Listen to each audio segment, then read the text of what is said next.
Well, hello family. Welcome to the show.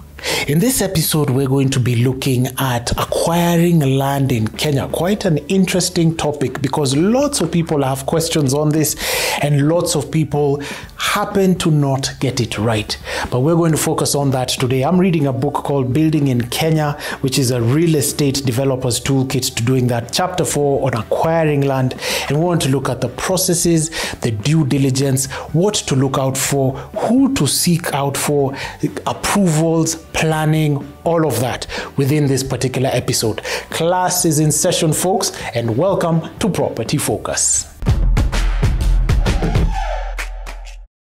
Brilliant. Now, what you need to know when you're buying land in Kenya. Now, we're going to start from the very obvious to the less obvious ones. And number one, the one thing that you need to make sure that you have in check is that you have finances in order. Why do I say this? It seems a bit obvious, but once you start your project, you don't want any delays, you don't want any go-slows, you want everything to just flow and be just right. So the very first thing that you need to make sure is that your finances are in order, because development is a tumultuous task. It's a lot. So you need to ensure that you properly bankrolled and ensure that you have your finances in check. Number two, you want to have an entity and establish what sort of entity is going to be purchasing the property. Is it going to be an individual? Is it going to be a SACCO? Is it going to be a limited company? You want to find this or establish this, as different laws apply to different entities. Now, if your company has foreign shareholding, you're going to have one or two complications. Number one, you may not be able to purchase agricultural property. That may not be applicable to you because that's not something that applies to the law of Kenya, that a foreign investor can own agricultural land. Secondly, if you purchase property as a company that has foreign shareholding, it automatically reverts to leasehold to not more than 99 years. So you want to keep that in mind when you're purchasing your piece of land. The third thing that you want to find out and establish when you're buying land in Kenya, this is something that all of you have heard about. Again, some of these things are obvious, but it's very good to emphasize about some of these items. Location, location, location is very key when you're purchasing property. Of course, if you get a good location that's sought after, you're able to get a higher return on investment. So make sure you get a very good location. Now, the fourth thing that you want to look at, which is land characteristics. I'll just give a short form there.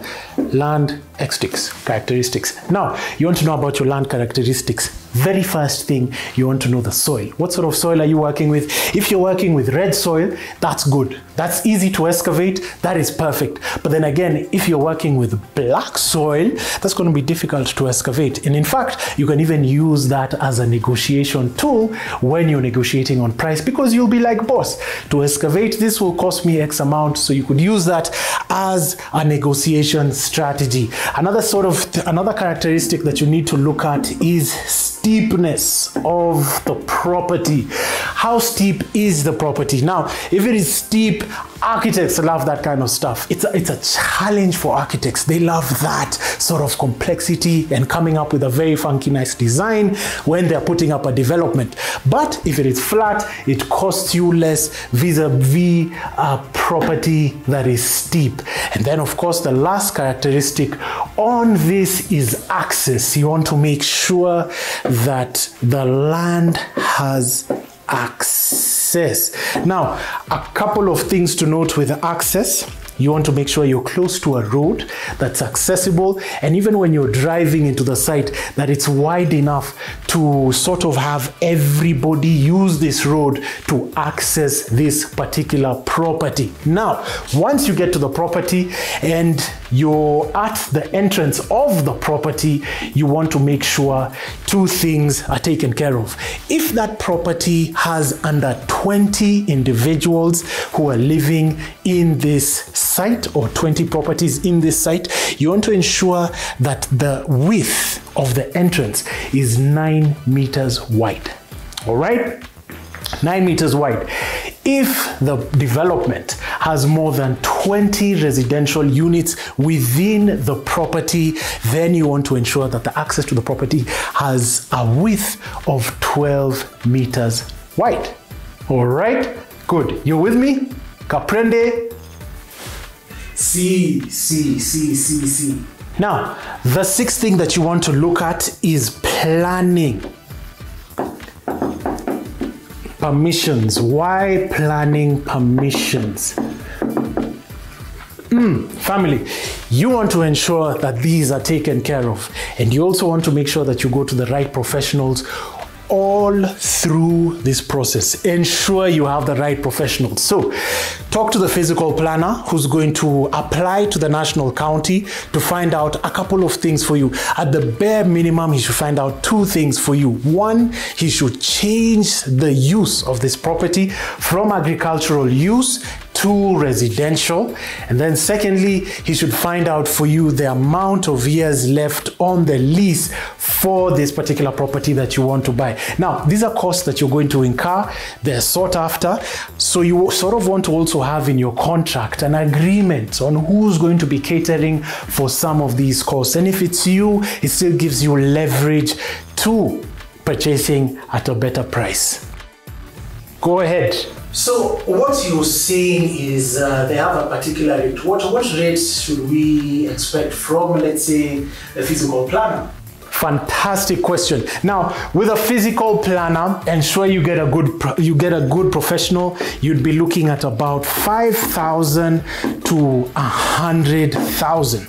Now, which is not too bad, because according to the Haas Index, if I also pull out this book, Easily land goes for 296 million, Donholm land goes for about 70 million, Muthaiga 148 million, Ridgeways 75 million, Upper Hill 551 million, you go into Limuru 21 million, Ngong 20 million, Ruaka 86 million, Ruiru 24, Tigoni 23 million. Now, why I emphasize all of these prices is because if you're looking at this as a steep expense, you sort of want to rather lose that than lose those sort of figures. So always get a professional when you're doing these things, and you'll be halfway there. Now, we're about done. This brings us to our next point. You want to look at your boundaries. Your boundaries. Now, how do you establish your boundaries? Boundaries would be checked with your land surveyor. Land surveyor is going to tell you where your plot reaches, the boundary walls of your property on the deed plan. They want to sort of give you advice whether this particular property that you're going to buy, does it encroach onto the neighbor's property? Is it on riparian land? These are the fellows who give you all of that information. So I've got a question. What about the land surveyor? How much would the land surveyor charge? A very good question. Now, approximately, you'd be looking at about 50, 150, 200,000. Now, why I say this is because what a surveyor would charge for quarter an acre is different from what a surveyor would charge for 2 acres. The purpose as to what you want to also use this particular property for. Do you want to put up a petrol station? Do you want to put up a residential unit? These are the sort of things that you want to also establish, and that will inform also the price that you're going to pay when you're paying your land surveyor.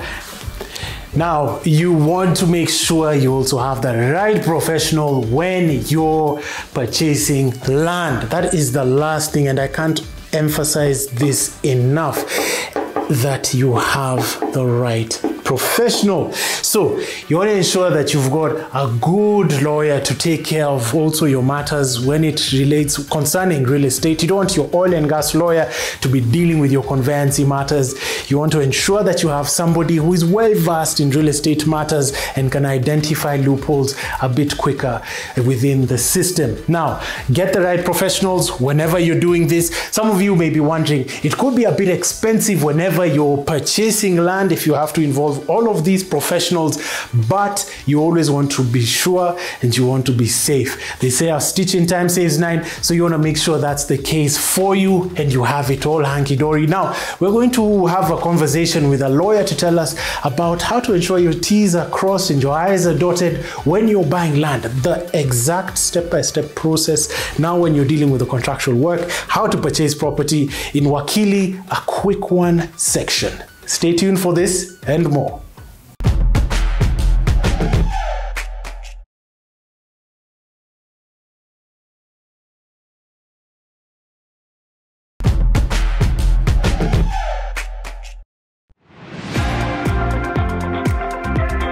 Here we are. Esther, how are you doing? I'm great, thanks. Good. How are you? Good. Thank you. Thank you for having us. You're welcome to MMC. To Mekaribika MNC? Yeah. Brilliant. Briefly introduce yourself. My name is Esther Omulele. Yes. I'm the managing partner here at MMC. Mm-hmm. I have been a real estate lawyer for 20 years now. A long time. Okay. MMC is a full-service law firm. Our biggest practice is real estate. Yeah, so we have a large real estate department. We act for several developers. Okay. We've done so for very many years. I think for the past 20 years now. Brilliant. Now I want to look at the processes of buying land. What's the process to doing that? I think buying land, let me start by saying, it's a very emotional process. So it needs to, first of all, be handled very carefully and be handled by the right partner. So you need to look for the right professional who will guide you through the process, right from the process of identification of the property, because that's where it all starts. Mm-hmm. The right property experts or agents would then tell you you're actually dealing with a good seller or a correct seller or not, right? Mm-hmm. So that's where it all begins, identification of the property. So once you're happy with the property that you would like to purchase, the next thing is now the conduct of due diligence. Okay. And why due diligence? Yes. So a property may look very good on the face of it. So you look at a house, it looks perfect. It's everything that you've always wanted. But then again, who owns it in terms of who's the seller? The tenure, assuming you're buying a house for 50 million shillings, and the term is a leasehold term for, say, 20 years. Then you see you need to be very careful how you negotiate the price, because the time you have left on your house or that particular property is very short. Mm-hmm. So due diligence will help you determine what the tenure is. Mm-hmm. It will also help you to determine what rates, what land rents are payable in terms of the taxes around it. You'll also be able to determine whether there are any encumbrances on the property. Yes. And by encumbrances, really what I mean is, has the seller mortgaged the house perhaps or the property to a lender or a third party, right? Mm-hmm. And if that has happened, then there will be an encumbrance registered against that title. Mm-hmm. Because if you buy a property which is encumbered, then it means you're also inheriting the encumbrance that comes with it. So proper, detailed due diligence is very key. It's very key. That will help you uncover all of that. Okay. Now, who does the due diligence? Yes. The best people to do due diligence for you are lawyers. Okay. Because of the training that they have and the familiarity they have with those particular processes. So they'll be able to unearth all those questions that you may have around the property. Yes. The next step is contracting. Okay. Okay. Yes. Now, in most instances, the contract or the agreement for sale is prepared by the lawyer for the seller. Okay. So they'll draft and they'll set out in the contract what it is that the seller would like captured in that agreement. Okay. And then that agreement is sent to you as a buyer of the property. And it's at that point where you then send it to your lawyer so that your lawyer can also review it to confirm whether the terms are suitable for your particular circumstances. And here perhaps we can begin to go into what goes into the contract and what you should be looking out for. First thing is the price, right? So what are you happy to buy it at? Is it 50 million? Is it 10 million? Is it 5? Is it 2 million? Is it 100 million? Whatever it is that you think is the right price. Okay. Now, price is a factor of what the seller would like to sell the property at, but it's also a factor of what you think as a buyer is the value of the property. Okay. So now there may be a step there that you may need to probably think about, but it depends on maybe the flexibility of the seller. Do you want to do a valuation of the property? Yes. To determine whether the price you've been offered is good enough, or is it too high? Yes. You know, if it's too low, then okay, perfect. Okay. But is it very high, right? And does the buyer also get a chance to do a valuation? You would have to negotiate with the seller to allow your value access to the property. Okay. So if you're selling, then definitely you need to know what the market valuation is, so that then you sell it at at a value that is commensurate to what the market is sort of asking for. So then you're also able to achieve a sale. If you're a buyer, again, if you can get the seller to allow you access to the property for purposes of valuation, it will be perfect. Even better. Even better, yeah. Okay. Yeah, so assuming your values have ticked off both on the seller side, buyer side, you're happy with that, then what next? What are the terms of payment? Yes. Are you borrowing money from a bank or a lender or even your circle? You know, how are you going to fund that? Or do you have savings where you pay for the property in cash? So what's that conversation?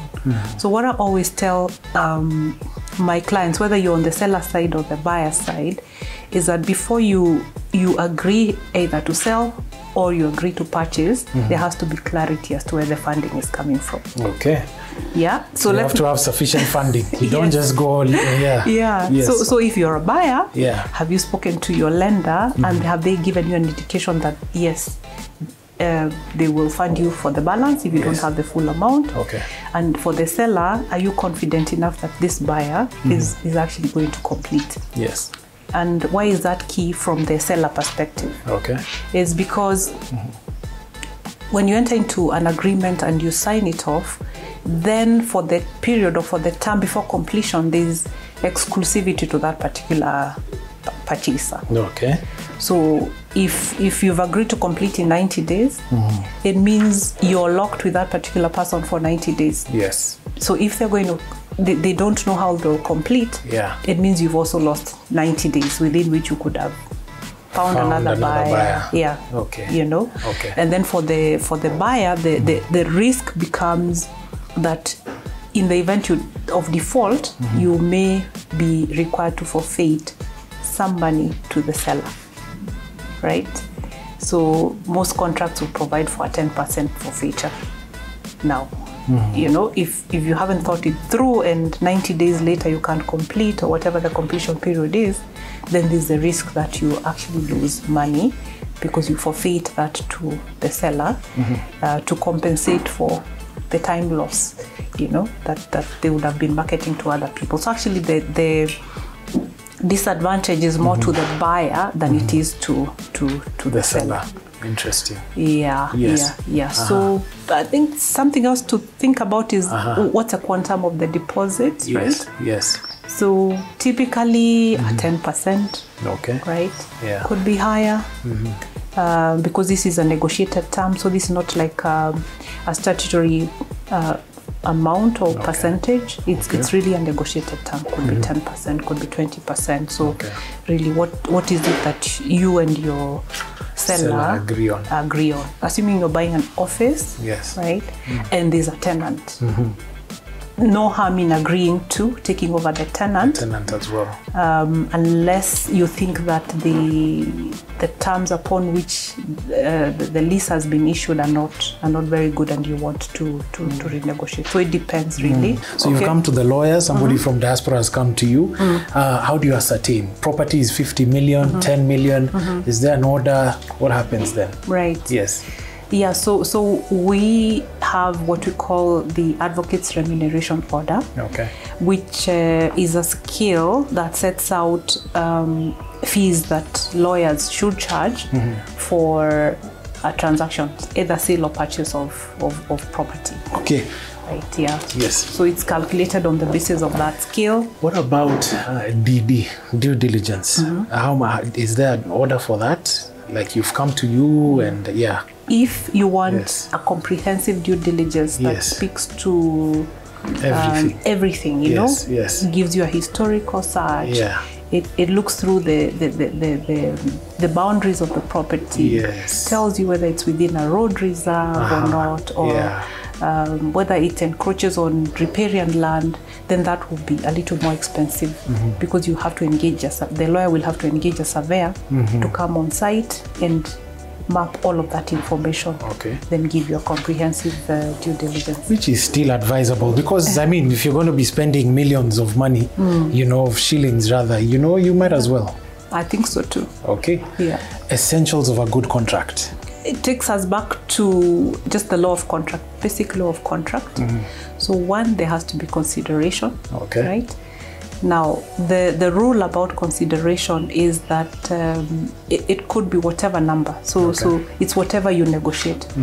But if you have a contract without consideration, then it is voidable. You know, it doesn't stand as a contract in the first place. Then the other thing is about the completion period. When do you intend to complete? Is it 60 days? Is it 90 days? What is it? The other thing is about when you have the completion meeting, what will you exchange for what, you know? So is it documents for money? Is it an undertaking by a lender for documents to facilitate registration? Then the other thing is about execution, the sign-off. So if the property is owned by an entity or there's an entity that is purchasing, then you must ensure that the way the document is signed or the contract is signed is proper. So execution is a significant element when it comes to the validity of a contract. So it's got to be properly executed. Then if you're signing as an individual, you need to have it witnessed, right? So assuming you're signing and you're out of the country, then you would need to have that contract notarized. So you'd have to go before a notary and they notarize it for you. The alternative is to go before the consular in your specific, like if you're Kenya, you go to the Kenya embassy in, let's say, the UK. I see. The consular is actually permitted to witness a signature. But I think the easier one, of course, would be a notary. Because those are lawyers, they would be able to read the contract, advise you on it, and then witness the contract. So those are some of the elements. Very interesting. Very, very interesting. As a parting shot, anything that you'd like to advise our viewers who are watching, who want to buy land, anything that you want to say that I haven't been able to ask you? So maybe to address those who may be away or wanting to buy property and you're not resident in the place where the property is situated, I would say that because property is not, it's not one of those things that you can buy and return. You know, it's not like this pen where I can take it today and tomorrow I drop it. Where possible, work with, in fact, not where possible. You should work with the right teams of professionals if yourself you're not available to come to view it yourself. So ideally you should view it yourself. But if you cannot view it for whatever reason, then make sure that you're working with credible people, credible professionals who will guide you through the process. So as I said, start with a good property expert who will take you to the right properties. Then work with a good lawyer who has a good reputation, who has done what it is that they're advising you on for a significant period of time and therefore can be trusted. When it comes to signing of documents, make sure they are witnessed by the right people. Just really take your time. Don't be in a rush. Don't rush. Don't rush. Property is not going anywhere. It's not going anywhere. So just get it right and do it right. Get it right and do it right. And do it right. Yeah. Super. Get it right and do it right. Thank you so much for coming on to the show. Sure. Really appreciate it. Yep. Is it coincidence? We all have black and beige jackets. Great man. So there you have it from Esther, ladies and gentlemen. Well, that was an invigorating conversation with the lawyer on just how to buy land here in Kenya. Very exciting episode. Keep it property focused next time for more on property, real estate and architecture. My name is Peter Ngigi, signing off. Sayonara.